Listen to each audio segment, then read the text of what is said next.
மகன் தூய ஆவியின் கிரியக ஆசீர்வாதம் உங்களையும் என்னையும் ஆசீர்வதித்து காப்பதாக. ஆமென். கிறிஸ்து இயேசுவுக்குள் பிரியமான அன்பு இறை மக்களே, இந்த நாளில் உபாகமம் 33ஆம் அதிகாரம் 9வது வசனத்தின் பின்பகுதி. உமது வார்த்தையை அவர்கள் கவனித்து உமது உடன்படிக்கையை மீறாதிருக்கிறார்கள். தன் சொந்த மக்களை அவர்கள் அறிந்து கொள்ளவில்லை. ஆண்டவராகிய கடவுள் இஸ்ரவேல் மக்களை மாத்திரமே தன்னுடைய ஜனம் என்று யூதர்களை தெரிந்து கொண்ட ஆண்டவர் இங்கே தன்னால் உருவாக்கப்பட்ட இந்த இஸ்ரவேலர்களுக்குள்ளாக வேற்றுமை, இன வேறுபாடு, ஜாதிய வேறுபாடு, சுருங்க சொல்லப்போனால் இன்றைய நாட்களிலே நாம் பார்த்து கொண்டிருக்கிற, அனுபவித்து கொண்டிருக்கிற திருச்சபைகளிலே புரண்டு கொண்டிருக்கிற அந்த ஜாதிய வேறுபாடு, தன்னுடைய ஜனம். ஆனால் இங்கே சொல்கிறார், அவர்கள் தங்கள் சொந்த மக்களை அறிந்து கொள்ளவில்லை, சகோதரனை அறிந்து கொள்ளவில்லை, தாய் தந்தையை கண்டதில்லை. கர்த்தருடைய வார்த்தைக்கு முன்பாக அவருடைய உடன்படிக்கை, அவரோடு அவருடைய பிள்ளையாக உடன்படிக்கை செய்யப்பட்டால் அவன் ஒரு குறிப்பிட்ட இனத்தைச் சேர்ந்தவன் அல்ல, குறிப்பிட்ட ஜாதியைச் சேர்ந்தவன் அல்ல என்பதை இந்த திருவார்த்தையிலே நீங்களும் நானும் அறிந்து கொள்ள வேண்டும்.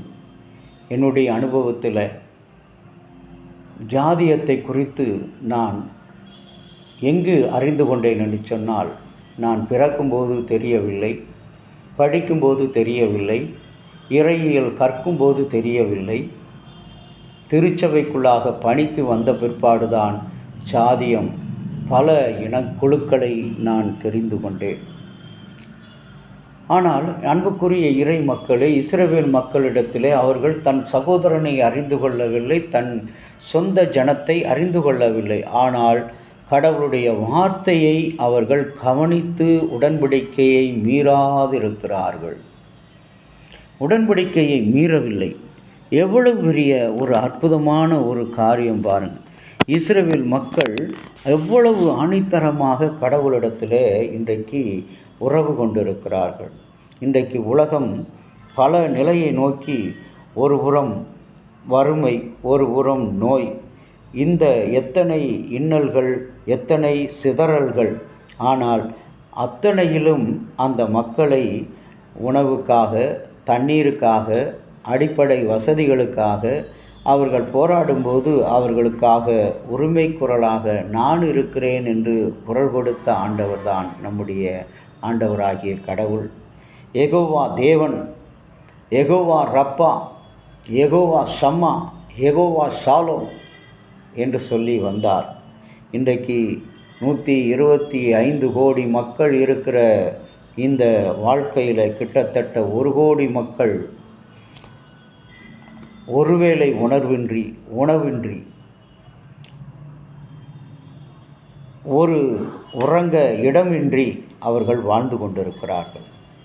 அன்புக்குரிய இறை மக்களே, நம்மிடத்தில் வேறுபாடுகள், கொலைகாரன், படித்தவன், படிக்காதவன், இவன் உயர்ந்தவன், தாழ்ந்தவன்.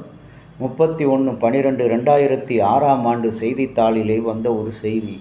3 வாலிபர்கள் ஒருவனுடைய மொபைல் ஃபோன் வாங்குவதற்காக அவனை அழைத்து கொண்டு கொலை செய்து அவனுடைய பணத்தை எடுத்து மொபைல் வாங்கினதாக பார்க்கிறோம்.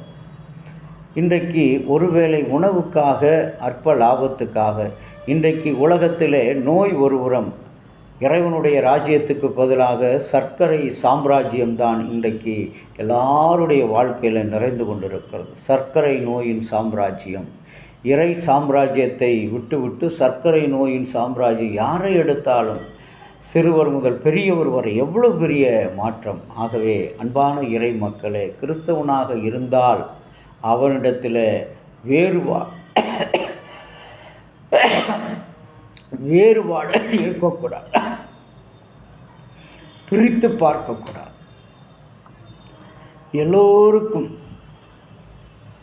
யார் இந்த சமூகத்தில் மிக குறைவாக மதிப்பிடப்படுகிறார்கள் அவர்களை முதலாவது தேடி சென்று, இயேசுவைப் போல கானானியரிடத்தில், கலிலேயரிடத்தில் தேடி சென்றதைப் போல இன்றைக்கு திருச்சபை தலைமை ஊழியர்கள் அவர்களை தேடிச் சென்று உதவ வேண்டும். அவர்களுக்கு ஊழியத்தை செய்ய வேண்டும். நற்செய்தியை சொல்ல வேண்டும். கடவுளுடைய வசனத்தை அவர்கள் கைக்கொள்ளும்படி கற்பிக்க வேண்டும். கடவுளோடு செய்திருக்கிற உடன்படிக்கை ஞானஸ்தானத்தின் மூலமாக, திடப்படுத்தல் மூலமாக பெற்றுக்கொண்ட அந்த உடன்படிக்கையை மீறாமல் இருக்க அவர்களுக்கு வலியுறுத்த வேண்டும். செபிக்கலாம். அன்பு நிறைந்த ஆண்டவரே, நீ கிருபையாக தந்த இந்த நல்ல நாளை நன்றி செலுத்துகிறோம். கர்த்தாவே, நாங்கள் வேறுபாடு பார்க்கக்கூடாது. கர்த்தருடைய பிள்ளைகள் என்றால் எங்களிடத்தில் பிளவு இருக்கக்கூடாது. ஆனால் கர்த்தர் எங்களோடு தங்கியிருக்கிறீர். உம்முடைய அன்பையும் அருளையும் ஆசையும் நினைத்து நன்றி செலுத்துகிறோம். தொடர்ந்து உம்முடைய திருக்கரம் எங்களோடும் எங்களுடைய மக்களோடும் இன்றும் என்றும் சதா காலம் கூட இருந்து ஆசீர்வதித்து காப்பதாக. ஆமேன். தந்தை கடவுளின் அன்பும் மைந்தராகிய இயேசுனுடைய அருளும் பரிசுத்த ஆவியினுடைய நல்ல உறவும் பாதுகாப்பும் உங்கள் அனைவரோடு கூட இருந்து ஆசீர்வதித்து காப்பதாக. ஆமேன்.